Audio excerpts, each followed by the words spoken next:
All right. All right. Here we go.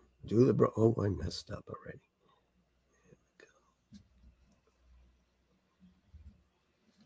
Never seems to work. It's just my timer. There we go. All right, coming down in five, four, three, two. Hey there, welcome to the Bronx Buzz. This is Bronx Net's program where we talk to writers, reporters, editors, and sometimes photographers and filmmakers. And in this case, on our second segment, we're going to talk to a Bronx author who you know from many other activities, but we'll keep that in suspense until we get there. We're going to start out with the reporter who covers the Bronx for the city. We're so pleased to welcome back Claudia Irizarry Aponte to the program. Nice to have you with us, Claudia. Thanks for having me. Congratulations. I just read on your credits that you were a recipient of the Sidney Hillman Foundation Award for Social Justice Reporting. That's always a good sign for somebody covering the Bronx. We appreciate it. So, anyway, let's get right to it. You and Greg Smith, also a writer at, let's give him credit where credit is due, a writer for the city, I thought did a very interesting piece that I had not seen, indicating that the former borough president, Ruben Diaz Jr., is lobbying for Bronx waterfront development that he supported as borough president, which creates an interesting dynamic. Why don't you talk to us a little bit about exactly what you reported and what the story is really about? So for sure. So Ruben Diaz Jr., the former borough president, was term limited out of office in January of this year. And now, as has been widely reported, he works in the private sector. He has his own lobbying firm that he registered in April of last year, Level Diaz and Associates. And he also does work as an executive at Montefiore. Last week, it announced that he was going to come on as an advisor for a new PR firm. So he's making moves in the private sector. And of course, with lobbying, what Greg and I found is that the former borough president is the a lobbyist for a project that is brewing on the Bronx waterfront called Fordham Landing. This is an enormous project for the neighborhood. This is a stretch of land that straddles the University Heights Bridge, of course, on the Bronx side, extending all the way pretty close to the Target and Marble Hill, all the way down just You, below. you can you can see it right there. There's the 207th Street Bridge, and that whole parcel of land, I guess, surrounded in blue, is that's a large spot, and there's nothing there right now, It's essentially. it's enormous. At 40 acres, it would be much larger than Hudson Yards even.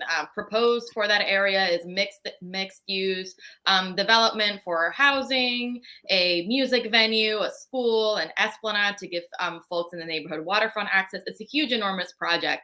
And the former borough president is getting paid $20,000 a month to lobby for it.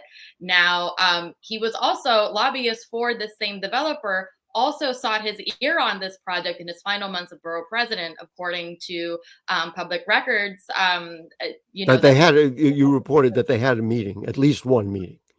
Right. So according to the public records, it's not clear exactly whether they met, but the one of the executives of this development company, Brad Zackford, he did say he did tell the Norwood News in November that he met personally with Ruben Diaz and his staff to talk about this project. So that's where the conflict of interest component comes in. While we don't know the extent of those conversations and what was promised and not promised and the nature of those conversations or where they even happened, the fact of the matter is that, this puts the borough president pretty close at violating conflicts of interest laws. We right now we don't know, the conflicts of interest board keeps their investigations pretty tight-lipped. We really won't know whether or not they're even Hmm. looking into this until after they reach a decision, if they actually do find any sort of wrongdoing here. But it really just does raise questions about, the former borough president's dealings in the private sector and the fact that he, is working on this massive project that lobbyists and developers sought his ear on while he was serving as borough president. And we can also talk about, when he, as borough president for many, many years, he talked about developing that area. He didn't talk specifically about, let's use this developer, let's create mixed income housing, but he did say in various speeches in 2015 and 2017, I would like to see this area of the Bronx developed. I would like to see something similar to what we see in the west side of Manhattan. So this is certainly something that was on his mind for many years, serving as borough And president. and then it's right, and then the questions are, did he use that office to basically land a job? And we'll let the Conflict of Interest Board, deal with that, and certainly we wouldn't judge it here. What I think we should clarify for viewers, as I understand the law, you have to wait 1 year because, of course, once you leave office, you're a private citizen, you can do what you want, except you have to wait 1 year from getting to prohibit you from getting income from something you worked on while in elective office or while in public office. This applies to all employees. I can just tell you, ironically, that same parcel of land was one of the choices of where the city wanted to consider building a water filtration plant that they ultimately built in, Marshalloo and Van Cortlandt Park. Mm, And the DEP commissioner at the time, Chris Ward, got a job in Brooklyn and waited 1 year, exactly 1 year, almost to the day that he left the DEP, and got a job as the executive director of the construction trades union.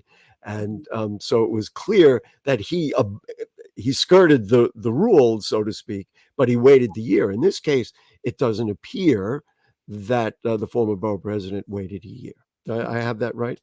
Yeah, that is correct. And also, it should bear noting that according to the state registration, lobbying registration records, he's listed as lobbying or being paid to lobby before DOT, that's the City Department of Transportation, and HPD, the City Department of Housing, Preservation, and Development, not the borough president's office. So the other thing that the law states, the rules are kind of, they're in Now legalese, that's interesting. but in layman's terms, he's forbidden I believe forever for lobbying before the borough president and her staff because he served as borough president. Well, that's Um, interesting. but he's free after that period that you described to lobby any other city agency. But yes, and Wow. then the other wrinkle here is that his lobbying firm Ruben Diaz and Associates, he was listed as registering that in April 2021 when he still had 9 months left to serve in, As borough president. and he Wow. registered in Albany, not in the Bronx. So clearly, while he was still borough president and still had 9 months left to serve, he was already making moves to become a lobbyist as soon as he left office. As soon as he left office. Well, it's a fascinating story, and as I said, we can't judge it. That will be judged by officials at the Conflict of Interest Board. One thing I do want to mention, and you did cover extensively in the article, was regardless of who's doing it, what is going to be there. And I know, as any new development in the Bronx, the desire for housing that is actually affordable is a major question. And you talk to some of the elected officials who didn't really comment on the former borough president, but talked about what they want to see there. Why don't you relate to us a little bit about what they said? The article is in the city, by the way, folks. Okay. So the one important thing to note here is that this project is still years away from breaking ground. A project of this, if it ever does, a project of this scale usually takes many, many, many long years. Hudson Yards, again, a project that is comparable in scale, took 10, 12 years to finally open to the public and to break ground and all of these things. It's a very lengthy process. And Fordham Landing, should it ever come to light, won't even begin the public review process known as ULURP, Universal Land Use Procedure, until at least at the soonest 2023. So we're still very far away from ever seeing this project come to light, if it comes to that, or breaking ground. But what's being proposed for these 40 acres of land is, mixed income housing. There have already been, the developer has already submitted permits to start building apartment buildings just south of the bridge. I believe the address is 320 West Fordham Road. Have also Mhm. held permits for Which is another, just north of where that parcel of land is.